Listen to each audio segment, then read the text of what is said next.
I know that there are many Bible scholars amongst you this morning.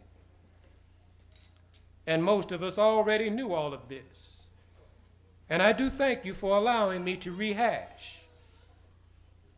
But here's an observation, my brothers and sisters, that might cause you to sit up and take notice and decide not to take the nap that you had just planned. Just as we see the destructive force of sin in the vision of Isaiah, we see deterioration in our homes and churches because of the neglect of God's truth. For instance, if I may, my brothers and sisters, where do children get their sense of values?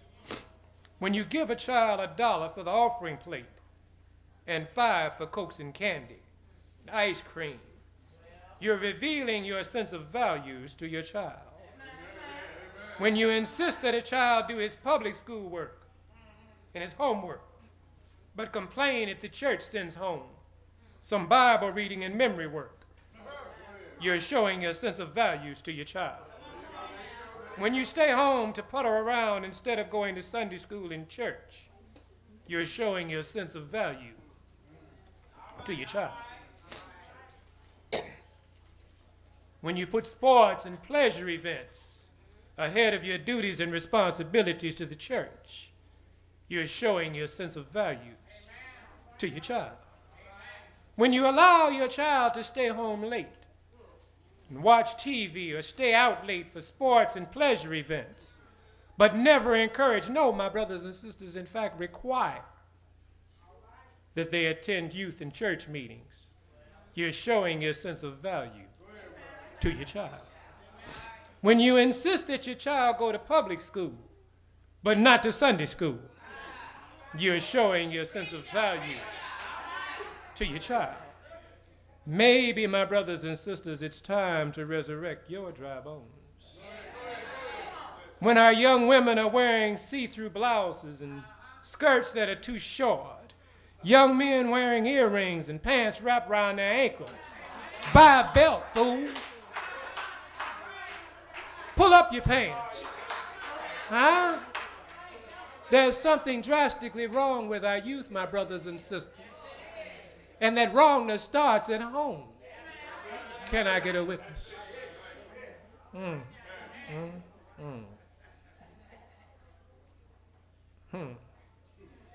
Drive-by shooting, drugs on every corner. Parents, where are you? What are you teaching them?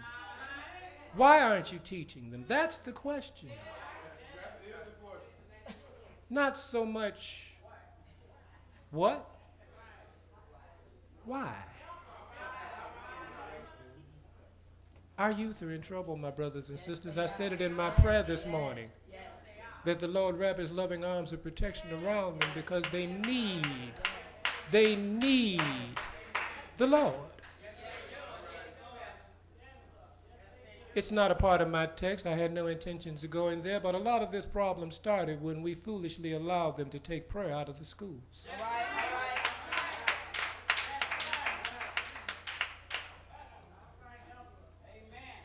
The world is in trouble. The youth that sits beside you is a future leader of tomorrow. You may have the next Obama sitting next to you. Because for the first time in history, we are just that close. Oh, yes. Oh, yes.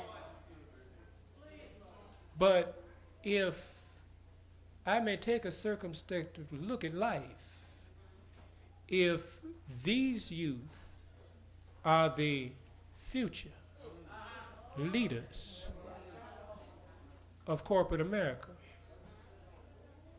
if these are the future leaders of the church, if these are the future leaders that will sit in City Hall, Springfield, or the White House, be afraid, my brothers and sisters.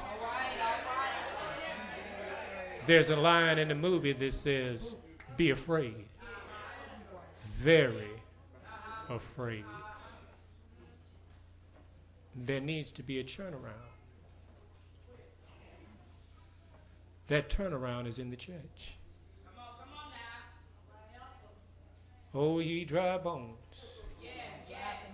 Hear the word of the Lord. All right. Old bones, young bones, juvenile bones, senior bones, whatsoever bone you may have. O ye dry bones, hear the word of the Lord. Mm, mm, mm.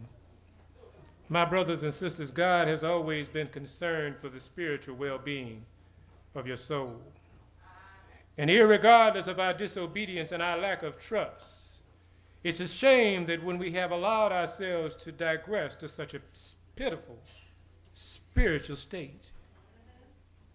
Sister Slaughter asked a question, and I asked the same. The Lord asked the same question.